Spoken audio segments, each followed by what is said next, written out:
Corona काल में lockdown का नियम तोड़ने पर पुलिस वाले बने हैवान। रात भर तरह तरह की यातनाएं दी, कपड़े उतार कर लाठी व डंडों से पीटा और तो और उनको लटका कर भी पीटा, जिससे कि 2 दिन में ही उनकी मौत हो गई। जब कानून के रखवाले ही इंसानियत भूल जाएं तो आखिर इंसाफ कौन दिलाएगा। एक पिता और उसका बेटा जो थाने गए तो जिंदा, लेकिन वापस आए लाश बनकर। ये कोई कल्पना नहीं, ये कहानी है तमिलनाडु के रहने वाले पी जयराज की, जिनकी उम्र 58 वर्ष थी, और उनके बेटे जे बेनिक्स की, जिनकी उम्र 31 वर्ष थी। पिता जयराज एक मोबाइल की दुकान चलाते थे, लेकिन 2020 में लॉकडाउन के दौरान उन पर आरोप लगा कि उन्होंने दुकान देर तक खुली रखी। जुर्म इतना बड़ा नहीं था कि उन्हें चोट भी पहुंचाई जाए, लेकिन उसी जुर्म की आड़ में 10 पुलिसकर्मियों ने मिलकर उन्हें मौत दे दी। लेकिन इसके पीछे की वजह कुछ और ही थी। दरअसल जिस वक्त पूरा देश डरा हुआ था कोरोना वायरस को लेकर, उस वक्त जयराज और उनके बेटे बेनिक्स की जान की दुश्मन बन गई कानून के रखवाले पुलिसकर्मी ही। वहां आसपास से बात सुनने में आई कि एक दिन कुछ पुलिस वाले वहीं से चले जा रहे थे। दुकानें बंद करने का वक्त हो चुका था। मोबाइल शॉप पर एक कस्टमर आया हुआ था। उसने जयराज से बोला कि थोड़ा सा शटर डाउन कर लो, कहीं ये पुलिस वाले यहाँ ना आ जाएं।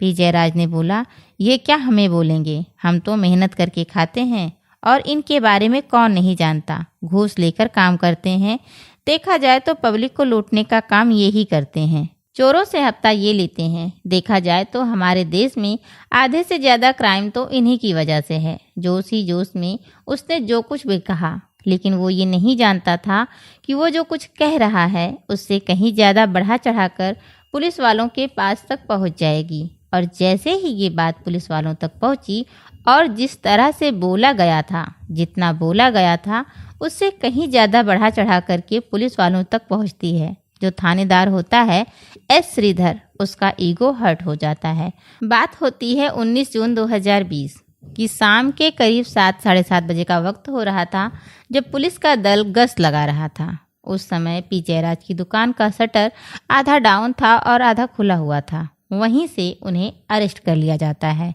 उन पर कोविड-19 लॉकडाउन के दौरान नियम तोड़ने का आरोप लगाया गया, जबकि ये आरोप जांच के बाद खारिज कर दिया गया। जब पिता के अरेस्ट होने की खबर बेटे बेनिक्स को पता चली, तब वह तुरंत थाने गए।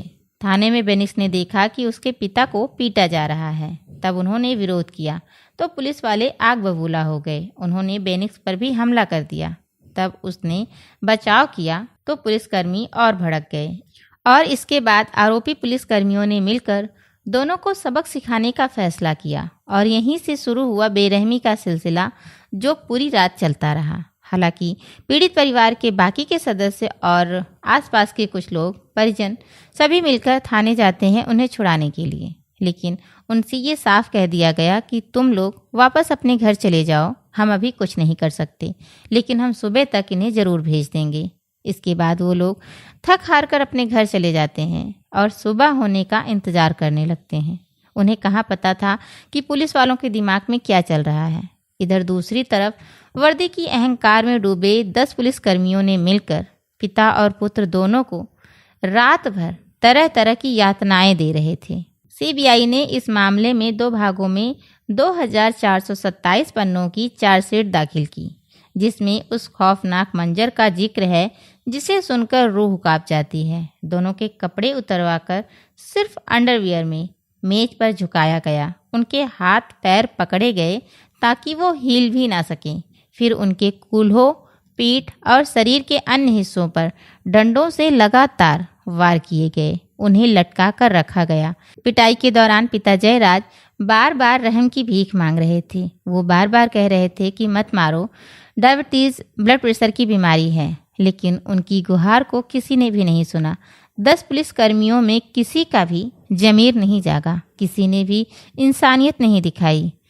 लगातार रात भर उन पर यातनाएं जारी रखा गया, जबकि उन्हें पता था कि इतनी मार के बाद उनकी मौत हो सकती है, लेकिन फिर भी रात भर उन्हें मारते पीटते रहे। यही नहीं, मारने पीटने के दौरान जो उनकी बॉडी से फर्श पर खून गिरा हुआ था, उन्हीं से, उनके कपड़ों से मजबूर किया गया उन्हें उसे साफ करने के लिए। सोचिए उस वक्त उन पर क्या बीत रही होगी। अपने ही खून को साफ करने के दौरान कपड़े पूरी तरह से गंदे हो गए थे, पूरी तरह से कलर उनका बदल चुका था, जिसके लिए पुलिस को उनके घर से दूसरे नए कपड़े मंगवाने पड़े। 22 जून की रात पुत्र बेनिक्स की मौत हो गई।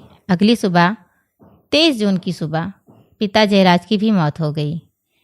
19 जून 2020 को पिता और पुत्र दोनों को अरेस्ट किया जाता है और 22 जून की रात पुत्र बेनिक्स की, 23 जून की सुबह पिता जयराज की मौत हो जाती है। उस खौफनाक रात की आंखों देखी सच्चाई बहादुर लेडीज कांस्टेबल रेवती ने अदालत में गवाही में बताया।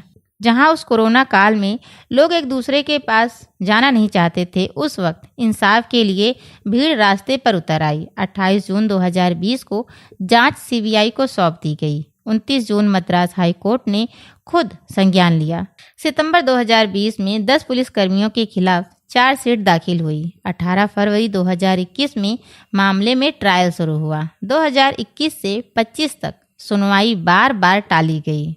मेन आरोपी इंस्पेक्टर एस श्रीधर ने सरकारी गवाह बनने की अर्जी दी, लेकिन 2025 में अदालत ने उनकी अर्जी को ये कहकर खारिज कर दिया कि तुम ही तो इस घटना का, इस क्राइम का मेन सूत्रधार हो। नवंबर 2025 कोर्ट ने 3 महीने में ट्रायल पूरा करने को कहा और 23 मार्च 2026 9 पुलिसकर्मी दोषी ठहराए गए, क्योंकि एक आरोपी कोरोना काल में ही कोरोना की वजह से मर गया था। 6 अप्रैल को मद्रास हाई कोर्ट ने मदुरै बेंच ने इस मामले को रेयरेस्ट ऑफ रेयर मानते हुए 9 दोषियों को फांसी की सजा दी, लेकिन 2 हत्याओं की सजा एक बार फांसी चढ़ना नहीं था। जज साहब ने कहा कि 2 हत्या हुई है तो 2 बार फांसी भी चढ़ना पड़ेगा। एक बार फांसी पर उन्हें लटकाया जाएगा, उसके बाद फांसी की प्रक्रिया पूरी होने के बाद उनकी बॉडी को नीचे उतारा जाएगा, फिर उसके बाद उनकी बॉडी को, या फिर कहिए कि उनकी डेथ बॉडी को दोबारा से फांसी पर लटकाया जाएगा। जज मुथुकु मारन ने कहा, यदि आम नागरिक ने यह अपराध किया होता तो सामान्य सजा दी जा सकती थी, लेकिन अपराध पुलिस ने किया है तो साधारण सजा नहीं दी जा सकती। और यही नहीं, पहले आरोपी को 24 लाख रुपए पीड़ित परिवार को मुआवजा देने की बात कही, दूसरे आरोपी को 16,30,000, कुल मिलाकर पीड़ित परिवार को 1,40,00,000 रुपए मुआवजा दिया जाएगा, लेकिन ये मुआवजा सरकार नहीं, दोषी देंगे। अदालत ने कहा, अगर आरोपी मुआवजा नहीं देंगे तो उनकी संपत्ति जब्त कर बेच दी जाएगी और राशि पीड़ित परिवार को दे दी जाएगी। सीबीआई जांच में स्थानकुलम थाने की दीवारों, टॉयलेट, एसएचओ के कमरे और लाठियों से जुटाए गए डीएनए सैंपल पीड़ितों जयराज और बेनिक्स से मेल खा गए। फॉरेंसिक रिपोर्ट में साफ कहा गया कि दोनों पीड़ितों को हिरासत में पुलिस वालों ने बेरहमी से टॉर्चर किया था और यही उनकी मौत की वजह बनी। परिवार ने कहा, आखिरकार हमें इंसाफ मिल गया, लेकिन क्या ये इंसाफ उनके दर्द को मिटा सकता है? जब कानून के रक्षक ही खौफ बन जाएं, तो इंसाफ का मतलब ही बदल जाता है। आपको क्या लगता है, क्या इस मामले में मौत की सज़ा सही है? अपनी राय हमसे कमेंट में ज़रूर साझा करें। जय हिंद, जय भारत।